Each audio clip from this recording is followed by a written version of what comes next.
Welcome to the Institute of Men podcast, where we are figuring out what kind of men we want to be and pursuing that vision relentlessly for the rest of our lives. We derive wisdom from what is ancient, traditional, and from the greatest men in history. My name is Keaton Tucker, and I want to thank you for listening. Today, we are talking about corrupt authority and what we should not do about it, and then we talk a little bit about Advent.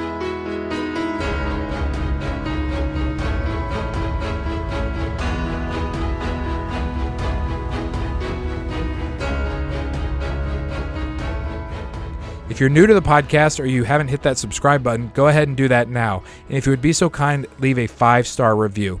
And if you want to get into heaven, leave a comment. It is guaranteed entrance into heaven if you leave a comment on your favorite listening app. Thank you for listening and supporting the Institute of Men. What's going on, everybody? Like I said in the intro, my name is Keaton Tucker. I hope you are doing well today. I hope you're enjoying your Christmas season. If you're listening to this in December, or if you've already started your Christmas season, or if you're like some of us in the United States of America or wherever you listen around the world, a lot of times we start Christmas in November because that's just kind of what happens around here. It goes up in the stores and there they are. You skip right over Thanksgiving and there's the Christmas. Maybe it's only an American thing. I'm not really sure. But I do hope you are doing well today, wherever you're listening. I just want you to let you know this is the last episode of 2024 or 2023. Excuse me. I'm not going to be doing any episodes for the remainder of 2023. I'll be posting again in 2024. The big reason for that is I just want to focus on Advent. Me and my family are going to be doing Advent together more intentionally this year, and I want to do like my daily readings and our weekly readings and just spend my day focusing on that instead of trying to write podcast episodes and whatever other content I'm doing. So I'm just going to take the whole month off and focus on Advent, and we'll come back and continue the podcast in January in 2024, and I'm really, really looking forward to it. If you have never done Advent or you've never heard the word Advent, I hope you've heard the word Advent. Advent is the Christmas season. It's the anticipation of the coming of the Messiah, the coming of Jesus, and the Holy Family, which is Joseph and Mary, and thinking about what it would have been like for Joseph and what it would have been like for Mary, and to welcome the Son of God into the world, and the responsibility that was rested on their shoulders, but then also the fulfillment of God saying, like, I'm going to return. Like, I'm going to return. I don't know if you've ever thought about this. Maybe you have, maybe you haven't. But when Mary and Joseph let me back up. Old Testament, God's presence leaves the temple. You can read about it in Ezekiel. It leaves the temple, and it says, like, you can see the visible cloud of the presence of God leave, and then he never returns. Even after they rebuild the temple, he never returns. And so when you come into there's all the prophets saying that that God's going to return. He's going to return. His presence is going to come back. And when you read in Luke about Mary and Joseph taking Jesus and their 2 turtle doves into the temple, you have Mary is carrying God back into the temple. God is returning to the temple as a baby, and it's this hey, God's back, and that's why. What's his name? The man who's sitting there, he's waiting to see the salvation of God. He's waiting in the temple to see the salvation of God. He leaps for joy when he sees Jesus and is like, now your servant can depart in peace. So Advent is a time to think about all of these things and to meditate on them and be very, very thankful that God has come into the world, and 2,000 years later, everyone around the globe is celebrating Christmas, which More Christ. So if you haven't done Advent, I encourage you to do Advent. You can just Google Advent studies. I'm sure every Bible app ever made has some Advent studies. Or you can just, Google search and, do that thing and enjoy Advent. Turning gears real quick, I do have a book recommendation for you. Today is Cyber Monday. So if you happen to listen to this podcast today on Cyber Monday, Audible is having a lot of sales right now. You can get books for like $2 or $3. You don't have to wait for that credit. And there's a book recommendation that I have. I've listened to about a quarter of it, and I just think it's a fantastic book for all men to listen to. It's not really a book I would invest $20 or $30 in, but it is a good book for you to at least listen to. And if you can get it for $3 on Audible, why not? It's called No Apologies. by Anthony Esolen. I've been wanting to read it for a while. Anthony Esolen is I believe he's a philosopher or is a historian. I'm not really sure which one, I forget which one he is, but he writes a lot of books, and he wrote this book called No Apologies, Why Civilization Depends on the Strength of Men. And I recommend it. He's a Christian guy. Recommend that book. And you can get it for $3 on Audible. And so do Advent and listen to No Apologies by Anthony Esolen on Audible.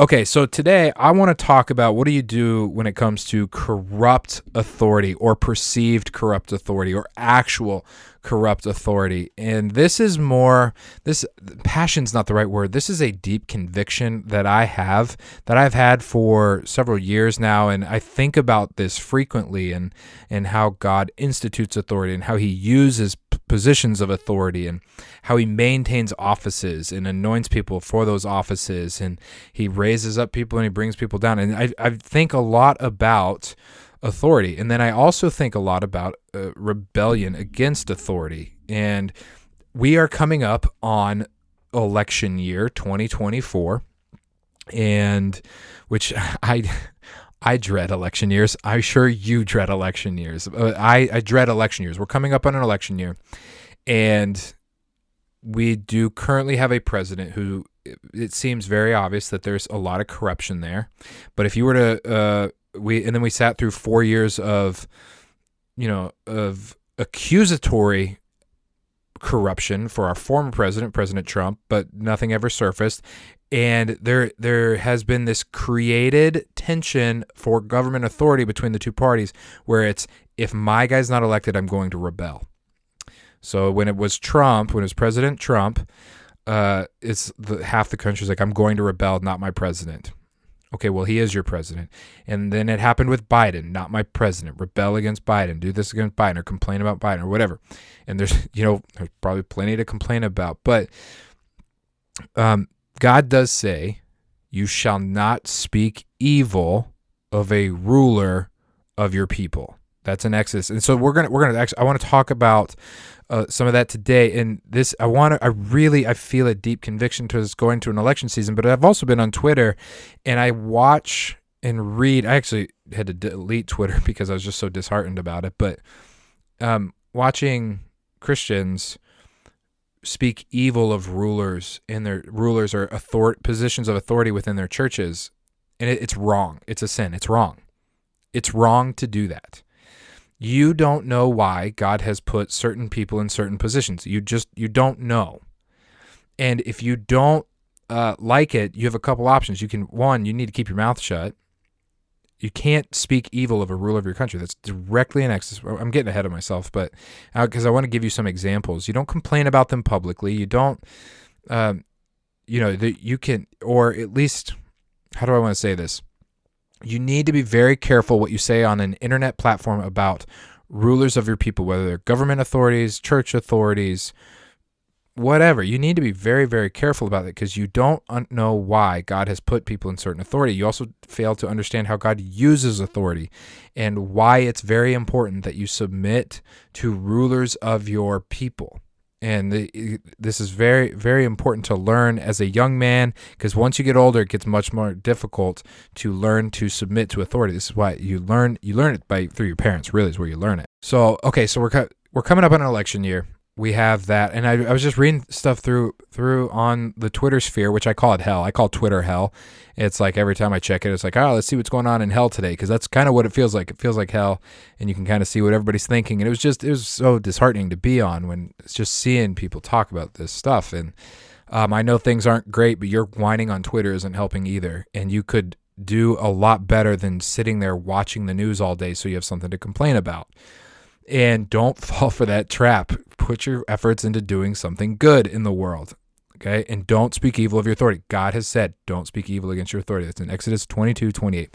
But I want to give you a couple examples of this temptation from the scripture that people have fallen into. And I want to look at Moses and Miriam. I'm going to look at David and Absalom. Then I also want to look at David and Saul in the cave, along with what David's men have said. I want to look at Paul in Exodus. And then I want to look at what Jesus said. We're going to go through these very, very briefly.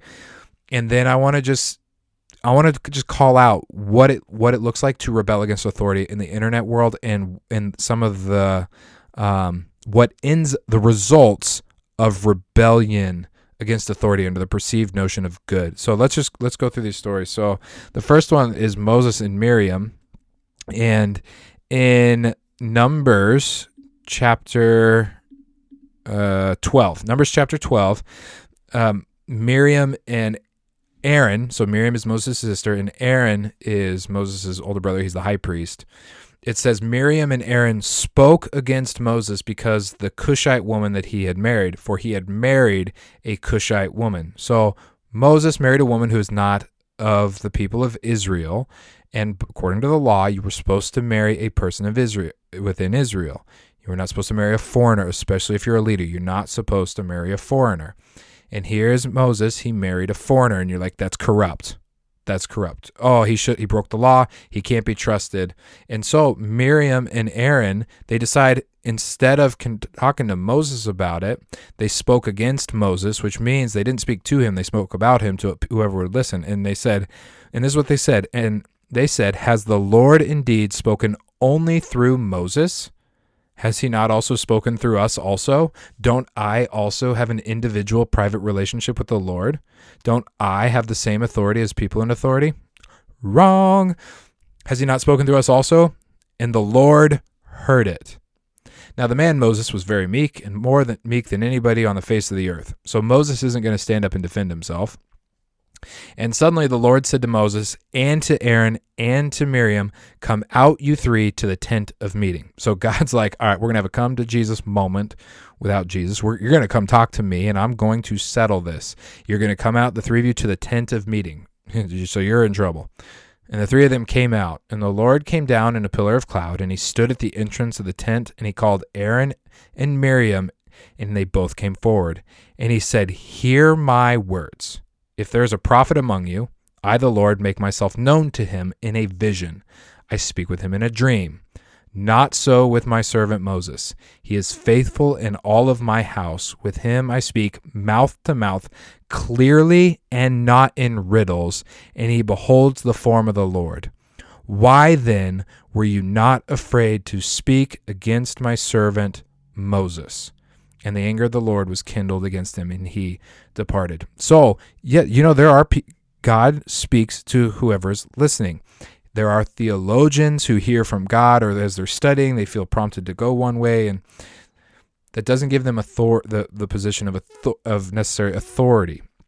There's you and me. We have our devotions to God. We pray. We hear from God, and that doesn't give us authority. That just means we've heard from God, and it's in riddles, or it's a mystery, or it's unclear. You don't see everything, but it doesn't constitute authority. So God has spoken face to face with Moses in this story, but he is also, Aaron's the high priest. He's probably heard from God. He deals with God every day. Miriam is this leader in Israel and probably deals with God every day. They don't have the same authority as Moses. And even though Moses did something he was not supposed to do, they did not have the authority to speak against him to the people of Israel. And God saw that as a sin. He saw it as a sin. They could have privately talked to Moses, but they didn't have the authority to stir division, because that's what happens every time you speak against an authoritative figure. Every time it stirs division. Every single time it calls people over to your camp, people who could not possibly know every possible factor or understanding. They couldn't know every fact. They couldn't know every element. They couldn't even know if you're bending the truth. And it just causes people to go into camps under a new leader, which I'm getting ahead of myself. So there's the first time that there's where you have people with a certain level of authority rebelling against the top authority that God has instituted. And God says, why were you not afraid to speak against my servant Moses? Okay, so there's our first story, first example.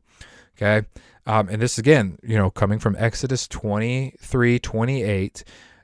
It's 2 chapters after the 10 Commandments. It's early in the covenant as God is revealing the covenant to the people of Israel, and he says, you shall not speak evil against a ruler of your people. And right before that, the verse right before it, is talking about a man who, like, if a man lends you his coat, give it to him back, because that's all he has to sleep in. And he's like, and if you don't, and he cries out to me, I'm going to hear him. I'm going to be compassionate. So right over there, it's like, hey, if someone's taking advantage of the poor, God's going to take care of it. You can trust God. And a lot of rebellion against authority comes from not trusting God. You get mad at the authority for not taking care of the poor person, and God's like, I'm going to take care. That's a whole other tangent that I should have developed more than putting it just in this podcast. Okay. All right. I want to talk about, let's go David and Saul in the cave first. So if you're familiar with the story of David, David is anointed king at a very young age, but he is not king yet. Saul is king. Saul is king. Saul has forfeited all of his privileges as king. God has torn the kingdom away from Saul, but he's still king. So God took the kingdom away from him, but he didn't take his position of authority. He's still the king, and he goes mad. He starts throwing spears at David. He doesn't like David. He chases David out of Jerusalem, or out of the king's palace, out of wherever he's living. And David ends up living among the caves, and people come to David, and David hides in the Philistines, and he starts leading this army, and he doesn't ever fight against Saul, ever. He does not do it. He won't even speak an evil word against Saul. And like, not once. It says over and over, I will not raise my voice or against the Lord's anointed. So even though David has been anointed king, he has not been made king by God, not yet. He's out in the caves. He's doing what kings do. So he fights battles on behalf of Israel. He does what he's supposed to do, but he doesn't rebel against Saul. And this manifests most boldly in the cave. So Saul goes into the cave to take a dump, is basically what it does. And David cuts part of his coat off, just to be like, because his men are like, go kill him. And David's like, I'm not going to do that. But he cuts part of his coat off. So David's men, they say this phrase to him that is so easy for you and I to fall for. Saul is taking a dump in a cave. He can't see anything. And the men whisper to David, the Lord has delivered your enemy into your hand. See what goodness the God has had towards you. Take his life and become king, is essentially what they say. The Lord has given your enemy into your hand. And what they're saying in that moment is, God has arranged events now for you to take the place that is rightfully yours. And David says, I will not do that, because that is the Lord's anointed, and you shall not speak evil of a ruler of your people. You also shall not murder. That's also in the 10 Commandments. So he'd be breaking two of the commandments, but he's also the king. And God has made it very clear in the law, and David is familiar with the law. You do not rebel against authority, even if they are corrupt. Even if they're corrupt. And David maintains his integrity. So he cuts the robe. Saul goes out of the cave. He has no idea that he's been cut, that the robe has been cut. It's probably very big. And David, his heart strikes him. He's like, I've sinned against the Lord's anointed. And so he exits the cave to confess to Saul, who has an army ready to kill him. David is so convicted that he has cut this man's robe that he walks out of a cave willing to give his life to confess that he has sinned against the Lord's anointed. And that's a deep conviction that David has, that you don't rebel against authority. And it didn't change anything for him. He confessed. He didn't die. Saul didn't come after him that time, but Saul quickly came after him again. And never once did David try to take his own life into his hands by rebelling against what God has put in place, because God is never, ever, ever okay with rebellion against what he has put in place, even if it's corrupt. I'm giving you examples of men who broke the law and who were corrupt, and God is still not okay with it. Because you don't know what God's doing through authority, and God deals with authority, which, again, then there's David and Absalom. And so David becomes king. Saul dies in battle. David becomes king. David works very hard to reunite the tribes of Judah and all of Israel who had followed Saul. He reunites the kingdom, and there's, he fights all the battles and he becomes king and he has all these kids. And Absalom, there's an event with his sister. It's terrible. And Absalom is very angry about this, and he runs away, and David doesn't go get him, but he comes back, but he refuses to, or David won't let him sit. I don't remember exactly how it goes, but what Absalom would do is he would sit at the gate of the city when people would come in to present a case before David, like a court case or a judgment case, like they need the king's judgment on this, and Absalom would stop them and say, no matter what it was, didn't matter what the case was, see, your case is good, you are absolutely right. He won the hearts. It says he stole the hearts of Israel by not practicing justice, but by telling everybody whatever you were to bring before the king is right. And then he would say, oh, if only I were king. Oh, if only I were king. Oh, if only I were king. And he steals the hearts of the people of Israel. And David ends up having to flee the city because his son has now declared himself king. Well, it doesn't take very long for God to take care of that, and Absalom dies very, very quickly. But it's a story of a man who he was so mad at David for what he thought David should have done that he decided to take it upon himself to anoint himself king and to steal the hearts of Israel. And God didn't have it. God would not put up with it, because God deals with authority as he sees fit. Fast forward again. Let's go to Paul. Paul is missionary journey over and over again. And eventually he goes to Jerusalem and he gets brought before the rulers of Jerusalem, and he's brought before the high priest, and the high priest smacks him in the face and he calls him a whitewashed tomb. And someone says, how dare you speak against the high priest? And Paul, okay, so he's on trial unjustly for preaching the gospel. He disagrees with what this high priest is teaching. He's actively against him. But he's the ruler of the Jewish people because he's the high priest. And so Paul says, I'm so sorry, for it is written, you shall not speak evil of a ruler of your people. So he gets smacked in the face unjustly, says something he shouldn't have said, realizes it's the high priest, and he apologizes. And then quotes the verse that this whole podcast is based off. You shall not speak evil of a ruler of your people. He's in an unjust trial. And he's like, I'm not going to speak against who God has put in place. Fast forward, or back up, and let's talk about Jesus. So Jesus, there's often a lot of complaints about Jesus and the Pharisees. Not complaints.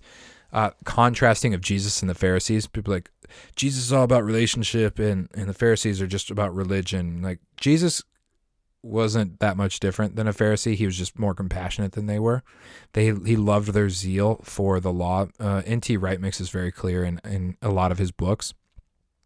He was of the four primary sects of Judaism at the time, the Essenes, the Zealots, the Sadducees, and the Pharisees. The Pharisees were the ones that were most like Jesus. Also, Jesus is God, and he instituted the entire law of the Old Testament. Jesus was a pretty religious man. He didn't miss a Passover, by the way. He even died on one. And he was very compassionate. But the thing that people do where they pit relationship and religion against each other is silly. But Jesus, so they often be like, see, Jesus is not like the Pharisees at all. But Jesus didn't mind arguing with the Pharisees. He never once argued with an Essene. He didn't bother. He didn't argue with the Zealots. He didn't bother. He made one a disciple, and he spent 1 week with the Sadducees, and they had him killed. And, the Pharisees did plot to have Jesus killed. They got with the Hellenists. They wanted him killed. Sure, yeah, some of the ones in the high authority did, but they would at least argue with him. And read some scholars that are more educated than I am on that. But anyway, there's this thing that where we be like, don't be like Pharisees. But Jesus tells his disciples, he says, the Pharisees and the Sadducees sit on Moses' seat, so do what they say, but don't practice the works that they practice. What does that mean? It means when they teach you about the law, do what they say. Just don't copy their way of life. Don't copy, their luxury. Don't copy the fact that they sit at the best seats at the tables. Don't copy that they like being seen by others. Don't copy any of that. But when they teach you something, listen to what they say, because they sit on Moses' seat. What is Moses? Moses' seat is the teaching authority in Israel that's passed down, through the high priest and through the priesthood and through the Sadducees and however all that worked in those days. But it was Jesus says, like, hey, there was a seat, there was an office instituted by God a long time ago with a man named Moses, and there has been a high priest ever since. Ever since. And yeah, they're corrupt. They're very corrupt. But they're on the seat, so do what they say. Because you shall not speak evil against your authority. You shall not rebel against authority. God doesn't like, he doesn't like rebellion against authority. Because when you rebel against authority, you're rebelling against God, because God institutes authority. All authority has been instituted by God and ordained by God. It's in Romans, it's in 1 Peter. And you're like, how does that work? You can't, with the sovereignty of God and elections and all that. How do you know? I have no idea. But it is that he has instituted and ordained authority. He set his hand of approval on it. And like, that is the authority I have chosen. Do not rebel against him. Now, you're going to be like, you could say, all right, well, what about Hitler? Okay, well, my first reply to that is I never concede arguments to outliers or to the periphery. I just don't, because it undermines all principles of life, all biblical principles, all religious principles, all teaching. It just undermines. You can always throw out an outlier that seemingly undermines a principle. But with someone like Hitler, who was that evil, well, God deals with authority using other authorities, which is why other authorities declared war on Hitler. God uses authority to deal with authority. And he doesn't use, that's just what he does. There's nothing that you and I could have done, if we're going to use Hitler as an example, there's nothing that you and I could have done with our smartphones if they had them at the time, other than pray, to do anything about Hitler. You can talk about it all you want. You could speak whatever you want about him. It wouldn't have changed anything. God deals with, but it would have changed you a lot, and it would have stirred up a lot of who knows what. God uses authorities to combat authorities. And when this comes to church, I know that Hitler's like an outlying example, but that you see this a lot in church. Okay, one thing you need to know about positions of authority. Shepherds see things that sheep do not see. Shepherds know stuff that sheep don't know. Sheep don't rebel against shepherds. They don't. Authority sees things you do not see, and God uses authority for his purposes. Rebellion against authority is rebellion against God, because it's ultimately rooted in a distrust of God. You don't trust that God made the right choice in instituting that authority, and so I have to rebel in order to preserve and save. Fill in the blank. Fill in the blank.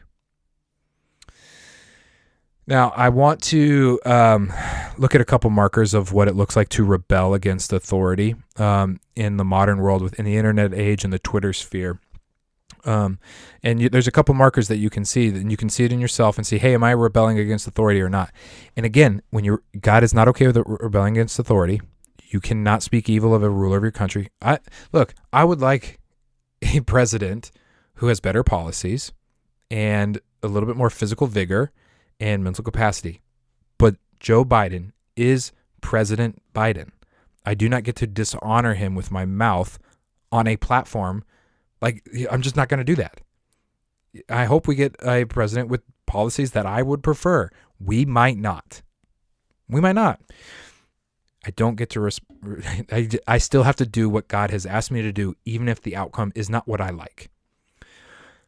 One of the things rebels will do is they will assign motive when when there's no way to possibly assign motive. Conspiracy theorists do this all the time. They're the most obvious. Well, they did this because they're part of the cabal or whatever. They did this because they're corrupt. If you assign motive to people, you're already going down a wrong place. Rebels are also almost always seeking an audience in the internet age. They're always seeking an audience. They're wanting to stand up and say, look at me. I am going to speak against anointed authority without proper channels. And they're almost always seeking an audience. They want someone to come over to their camp and see things as they see them. They're very okay pulling sheep away from shepherds. That's like the best metaphor that I can think of. Is they're okay pulling sheep away from shepherds and pretending that they themselves are good shepherds when they're not. They're not. Rebels are never good shepherds. Rebellion is deep in the heart of man. Man, you got to know, like everyone in authority is corrupt from someone's perspective. Just assume everyone in authority is corrupt from someone's perspective. You got to also remember, I've said this above, all authority is ordained by God. That means when someone becomes an authority, God has approved of it because he is the one who gives authority to men. Bad authority doesn't give you permission to revolt or rebel. Well, let's see. What if it's sinful? Well, resistance must be silent. You don't speak evil against the ruler of your people. Resistance must be silent. You must keep that faith between you and God. I'm going through my list here that I had made because I have a lot of thoughts about this, and so I just make a list, and now I'm just going through my list. Everyone who despises authority tends to also desire authority. Rebels always claim infallibility. Oh, man, this is a good one. This is a tendency I've known. Every person I know who has tried to rebel against authority, whether they speak evil online or even led a revolt, all of them lay out principles or teachings, or you could say even doctrines, and they claim they wouldn't say it directly, but they're stating that they're infallible. They're saying this is the right way. This is the way. This is the way. This is the way.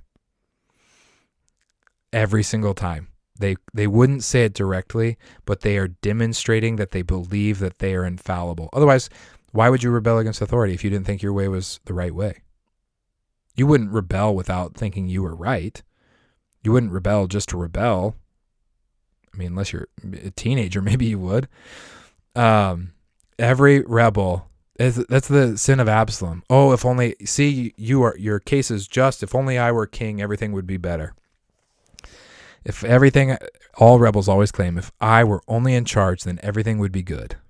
That's what they do.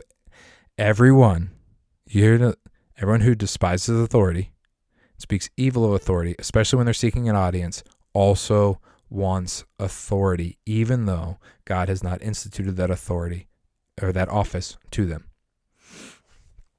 Okay. Rebels also stir up a false hope. They always stir up false hope.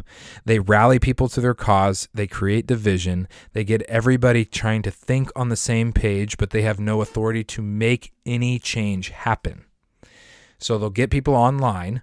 They will stir up this false hope that if we get a big enough audience and you listen to me and I just keep rambling and speaking against instituted official authority, that there's going to be some change, and there's not actually ever change. There's not change. If you actually, okay, so let's just say if you think something is corrupt and you want to change it, there are means for you to do that are not rebellious. You can run for public office. You can find yourself in an institute. You know who's really good at this, by the way? Leftists. Leftists are really good about saying, like, that institution is corrupt in my eyes. I'm going to go join it, and I'm going to stay there forever until I change it to my image. I'm not applauding them. I'm just saying they're really good at it. I just lost my spot on my notes. So rebels, they stir up false hope. So they draw people to their cause. They try to get people all thinking on the same page. They tend to stir up anger, and then they can't change anything because they don't actually have authority. They have an audience. They don't have authority. It's false hope. Division causes anger. Division causes resentment. It causes bitterness of soul and separation between close friends. It causes strife. Those are sins of the flesh. See Galatians, Galatians 5? Those are sins of the flesh. Enmity and strife towards other people, that's sins of the flesh, and rebels stir that up under the guise of false hope that things are going to change if you speak evil enough against a ruler of your people, and it's not going to happen. If you want to change things, enter a place of go through the proper channels. But if you're just looking for an audience, or you're just looking to vent, or if you're just looking to rebel, and a lot of people on YouTube these days are just trying to create an audience and rebel and speak evil of rulers of the people to gain an audience and make it feel like we're changing, and you're not changing anything. You're just feasting your flesh on sin is all you're doing. False hope is also fragile. It seems like things are always under constant threat, that your enemy quickly becomes your neighbor or the person on Twitter, and they're a threat to your false hope. I've noticed, and I just noticed this when I was on the Twitter sphere, and even you see it on YouTube also. It's funny. People will make response videos about response videos about response videos, just making sure their camp is all on the same page. But on Twitter, people will get this large audience built entirely around rebelling against authority, speaking evil of authority, and not saying it directly, but saying that their teaching is infallible. And then when somebody, points something out that's a flaw, they will then, repost it and say, look how stupid or look how dumb or look how evil this person is.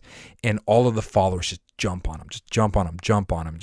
And you're like, you as a person with an audience just caused your entire audience to sin. Woe to the one who causes another to sin. Because you have now stirred up enmity and strife against people they don't know.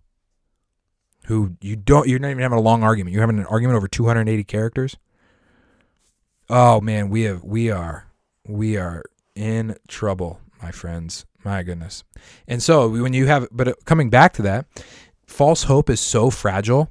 You're following this person and they're stirring up strife, and they're making it feel like you're on the right side of an argument or against authority. But that hope is very fragile because it can't actually change anything. And if someone speaks against it, it breaks, and it causes, you don't want your false hope to break, because if you have hope that's broken, that's really a dangerous spot. But if it's false hope and it breaks, you're living in a delusion, almost. Living in a delusion. And then I'm going to say this. Every rebel who hears this only hears me saying, hey, just be passive and allow things to happen. Just don't care. That's all. Every rebel who's listening to this is like, dude, you're just saying, don't care, be passive, just let things fall. That's not what I'm saying at all. That's not what I'm saying at all. Rebels always equate respect for authority as passivity. That's always. I know I'm saying always a lot. I should say most often or frequently or something more like lawyer language, but I'm not. Rebels equate respect for authority as passivity because they can't imagine doing good themselves where they are. They can only imagine speaking against authority. That's it. They can only stir up anger and strife, and it's the only way for them to get recognized. And so what they take their YouTube channel and their Twitter sphere, where they have built an entire platform off of, rebelling with their words and speaking evil of people, calling it good. And then when I say you actually have to respect authority, even if you don't like it, they're like, well, you're just passive and you're going to let everything happen, because they can't imagine anything else. They can't imagine trying to do something good while respecting authority at the same time. I run a podcast. I have zero authority. I have opinions. I have thoughts. I have zero authority. I only have authority in one place, and that's in my family. That is the only place I have authority. And then I guess when it comes to what comes on this podcast, that's it. I have a very small amount of authority. You and I have not been given authority for those kinds of things. You can't claim authority for yourself. Authority has to come from somewhere else. It has to come from authority. And it has to be, and it's all instituted by God. And you have to learn to respect authority and honor authority and not speak evil of those in authority because God has said so. Paul never, ever spoke against the authorities that he was against. Never once. Neither did Jesus. Well, Jesus did go into the temple. Let's be fair. Jesus went into the temple. He flipped some tables. He called the Pharisees a brood of vipers. He also called them whitewashed walls. He said a lot of things, actually, that that you could say, oh, see, he's rebelling against authority with his mouth. And two responses. I don't think he's actually rebelling necessarily, but it's like, also he's God. He's the highest authority. It's his job to speak when God uses authority to deal with authority, and Jesus is God. So there are things that he gets to say you and I don't get to say. Peter, in his letter, when he says, honor the emperor, he's saying, honor the one who in just a few years will kill me. Honor the king that killed one of my best friends. He killed James, one of my best friends. Someone who walked with Jesus. He killed him. And he tried to kill me also, and you have to honor him. God doesn't allow rebellion against authority without consequences. Ever.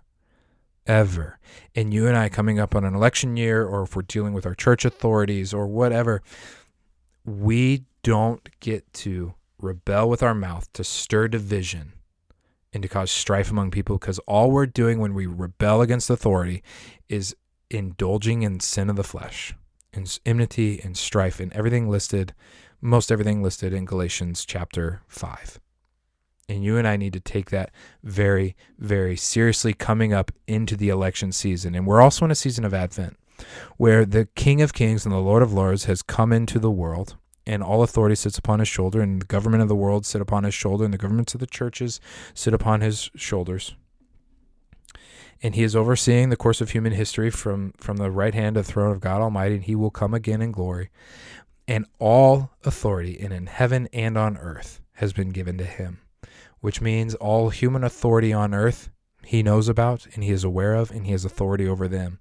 And the spiritual authorities behind the authorities of the earth that we wrestle with in Ephesians 6 and that we pray against, Jesus also has authority over those. So what are we supposed to do? If we can't rebel against authority, what are we supposed to do? We're supposed to pray. Paul gives the instruction, pray for rulers and places of high authorities, that we may lead a peaceful and quiet life, godly and dignified in every way. When you pray, heavenly authorities respond.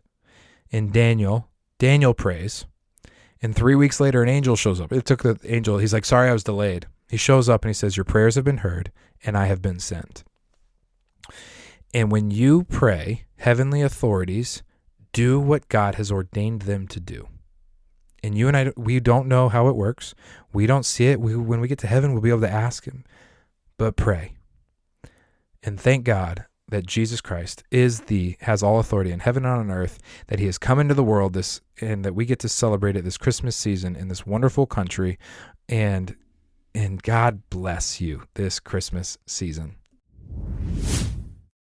That's all I have for you today and for 2023. Remember to subscribe on your favorite podcast app or on YouTube. If you want to dive deeper into the Institute of Men, become a subscriber on instituteofmen.org. There you can sign up for my newsletter. You can choose a free or a paid subscription, and then you'll receive exclusive content. Financial support of any kind is very much appreciated. If you didn't like this content, just pretend you didn't listen. That helps us out too. Until next time, I'm Keaton Tucker, and this is the Institute of Men podcast.